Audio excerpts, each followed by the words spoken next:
All right, guys, this is the second episode of the series that we're doing in BANFF. And today I have a guest who cuts my hair. He's the Irish monster. And yeah, Mr. Oran boy, come in, sir.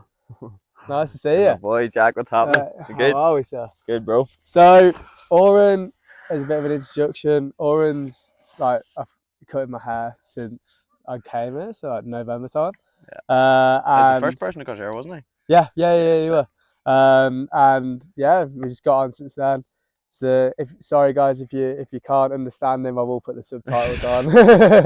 He is Irish at the end of the day, which is a shame. This has come to a terrible thing. But yeah, Oran, let us know who you are, what you are, your journey to this. Awesome. My name's Oran. Come from Ireland, of course. You can hear it in the accent. Top of the morning to Top of the morning to you, lad. But yeah, I've been in Banff now for 7 months. Next to this man, beautiful mountains, beautiful scenery. Yeah, really great place to be. But that came after in terms of my journey as such, that came after a long, hard stretch of hard work. In terms of, I'm a hairdresser as well. Cut hair, men, women, all walks of life. You did my trim. Yeah, We'll so plug him in. We'll get his for Instagram sure. in the comments. It's fresh. Yeah, Looking good. But I started back when I was 17, came out of school, went straight in. Dad's a hairdresser, all of our family are hairdressers. Yeah. Which is a beautiful thing for me, and it was just such an inspiration for me to see him and what they were doing for all of this time. And yeah. They set up a business at 21, mate, killed it. Like, still to this day, 30 years later, like, doing Did they inspire you? Yeah, big time. My dad's a massive inspiration for me. Mum too.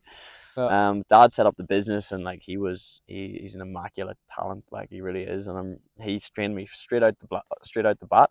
Yeah. Got that first introduction from him, and then I went to London when I was 18 to do a really intensive course in hairdressing in Sassoon Academy. How long was that?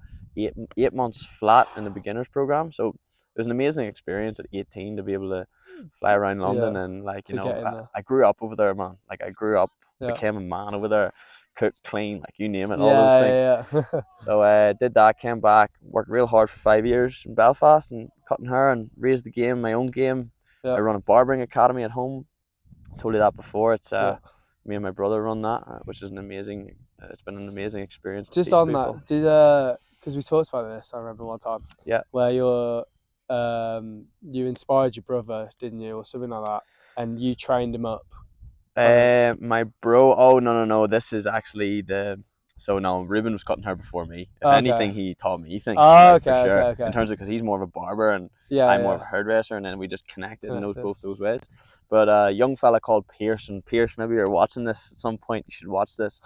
But he's a very inspiring young man. He's come in at 16, and Ruben sort of took him under the wing, and he was training him, and we put him through our BBA program, our academy. Yeah. And he was like, he just had it all, man. He's got the style, he's got the skills, he's got he has that talent, and he also has what's most important there is the drive, mate. Do you know what I mean? He has the drive, and I saw it from him, and he really put it in. And he done the program, came out within no time. They opened a new man shack, and he became like 19 years old, and he was like managing that shop. So whenever I left Canada, and my brother, sad to see me go, because we trained and we done the 5 years together in the program. We took like 9 or 10 courses together. So his first course without me, but he had Pierce in there to help him. Pierce's first experience. 20 now, I think he is, and they've just finished it like 2 days ago, and it went really well. Like they seem to have a really good group, a real dedicated group. And now I'm really happy to see that. So that's Pierce. Oh, nice. So there's a few things I picked up there. So drive was a key word in that. Yeah, so for sure. So do you know when you're cutting hair every day, all day, like do you have the mental of like it's this, it's the same thing over and over again? Yeah. Like it's a mental game, hairdressing and like it's a real mental game, because as you said, you're cutting all day, every day. Yeah, it actually really is, and you'll see a lot of people just dropping out. You'll see a lot of people dropping out, being like, it's not for me. Like, and a lot of that probably comes from a lack of passion for the work, and this can resonate with anything. Like anything that you do, if you lose a little bit of passion, you're probably going to want to move career, because you're not going to want to get out of bed in the morning and go, you know. But cutting hair, I feel like, has a styling hair and making people feel good, and I don't know, I just think it's such a thing to be passionate about, which I big time am. So for me, I've always had drive. I've always had people like envisioning and seeing people who are better than me and like have a little more knowledge, and I want to gain that knowledge. Yeah. So I've always got the drive. So I'm kind of would say that I'm lucky to have that from a young age. Like when I was like second year, I wanted to do this, you know, and yeah. a lot of people don't know what they want to do, which is cool. Loads of time, you know. Some of my students are like 40, man. They're changing jobs, you know what I mean? They're coming in and then they're learning a new skill. I think it's great. I think it's super. Do you get a joy out of, do you know, when you cut someone's hair and they're like, oh, like, I look fucking sick here, like, you know what I mean? Yeah. Yeah, bro. Like see when you jump out of my chair and you're like, killed it again. Dream. Like, think how that makes me feel, bro. Yeah. And like I could do like 12 of them in a day, and fucking hell, I go home with a smile on my face and a pint in my hand. Have you ever had a time where like you cut someone's hair and somebody was like, oh, that's shit? Because obviously every barber's had that. Yeah, man. Yeah, like I've made mistakes. I've cut people's hair too short. Yeah. I've had like an awkward time one time with when I was training in Sassoon. I had a really awkward time with an older Irish lady too, and I was in London, and she was Irish. I was Irish. We were getting on well, but I just cut her hair too short, man. Oh no! My first section was too short, and like because I was just learning, I didn't know how to fix that. Yeah. And it's a very difficult thing. If you cut it too short here, bro, like you kind of have to go. And I just had to follow through, and then she started giving me lip about it and all. I was just like, love. I was this close to being like, we'll go and pay for a haircut. Yeah. I'm training here, love. You know what I mean? Like I'm not an expert. I will be in 5 years, but just give me some time. Just give it time. So I was like, you know, but we've all had the. Do you have to like?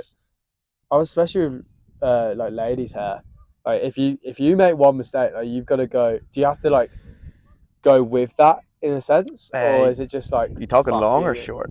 So if it's like long hair and you've cut it too short, right, you're obviously gonna have to go short all the way around. No, you can cover it up, like you can cover it up, but you know, the more experience you gain. See, when you're younger like that and you make that mistake and you cut it too short, you'll automatically just think, I can't, I just have to keep following my guide. You've always got a guideline. It's like I just have to keep following my guide, and I've done that before, and the whole haircut's probably just a little too short, or way too short. Like, I don't know. But you know, when you've got experience, first of all, you're probably rarely going to make that mistake. Yeah. And if you do, you can just make your next sections a little longer and do things to make it work for the client. I've got a question for you, because in England and in Ireland or whatever, do you get hurt if somebody cheats on you? Like, as in like a barber, like you cheat on a barber? Because like back home, like I stuck with one barber, Anthony. So if you're listening, but like I don't know, how do you feel on that? Because obviously you have your loyal customers, and then if they go away, do you know what it does? Like some people probably do get upset about it. Yeah. I just don't, like, at all. I mean, sometimes there's just a little bit of a little butterfly inside. You're like, oh, I didn't do that. You know, and I always do that, and I always do a good job or whatever. But I think, you know, for me personally, like I know my standard, I know my quality, and man, most of the time, whenever someone else does it, like they're always coming back. They know where the good quality is. Yeah. Even though I'm not saying there's many good quality all over the place, and I love it, I respect it. Like in BANFF here, there's like I would love to see more. Do you know what I mean? Yeah. They're very good at female hair here. Men's hair could probably improve, you know. Yeah. Maybe that's something I could maybe work on here. You know? Mate, that would be better than like any Turkish barber here. I'm not being funny on the Turkish barbers, but he's so much better. And that's the thing. Like I always respect my quality. So if someone goes somewhere else, man, everyone needs a haircut. What if I go on holidays, man? Someone needs to get their haircut. Like. But I always get it back from my clients how much that they love their haircuts. You know what I mean? So that just fulfills me. It's good. For sure. Yeah, good feeling. It's good. Well, we'll move on to the next thing. I didn't realise until yesterday that Mr. Oran Boy is a professional boxer. Well, not was. Professional. Was. Amateur boxer. Even so, he went up in the ranks. You wouldn't think it because he's a twig. But yeah, he's a boxer. I didn't realise this. And you were telling me about you know, the drive, as talking about again, like the drive to, you know, be a trainer every day. Yeah. And I want you to tell that story you told me yesterday with the when he came Yeah. back after a few years. Okay. Yeah. Yeah, go for it. The boxing, just boxing everything. Yeah. All Everything. right. Sweet. Because Yeah. that really links to mental health as such. With Does. it being in that dark hole, you got to get out It of it. does. It does. And like, yeah, go Yeah. for it. And boxing's a very lonely sport, isn't it? Like it's a massive lonely sport. So I started when I was 9. Yeah. Like pretty young. Had to cry to my mum and dad to get me to go. Like didn't want me to use your wee face, your wee nose, like you know what I mean. Yeah. But no, I ended up going, and it was the best decision they ever made. It done nothing but it can resonate with my work so much because Yeah. it's taught me to never like quit and to never like the more hard work you put in, like you will always achieve. You'll always achieve in the end of the day. So for me, having like all these fights, like over 100 fights, boxing all the time, training, showing up to the gym whenever no one else is there because you're the only one being trained for certain competitions, like, but even that gives you drive, you know. But like, I bring it back to a lonely sport. Like, it is a lonely sport, and whenever I was going through the times of training, I was sometimes just like, I was missing nights out. I was missing like this and that, and I just sometimes I would just be like, oh, I don't know, like a little anxious and just like, why should I go to training? Exactly, yeah, for sure. And it's just like I feel like I was missing out in my life, even though look at me now, you know, look at all these years. You've so many years to have fun. But yeah, no, it was good. I got my Irish title, told you about that, and then over to Russia for the Europeans. That was amazing. That's insane. When Oran was like, I fought for my country in Russia. Fuck, yeah, that was sick. That was sick, to be fair. Were there some big fuckers like mate, talking like the talent was insane. Yeah, it was the best in the world. Like, do you know what I mean? Apart from Americans, because they're sick, because they're not in Europe, obviously. But nah, the Russians and the Kazakhstans and the Ukrainians and all, beasts, bro, mate. they were tight, like tight. And do you know what? Just to fucking be Khabib. I know, bro. If Khabib was a boxer, obviously he's not. Yeah, like, yeah. Fuck, he's just a beast. He's like just the same, like.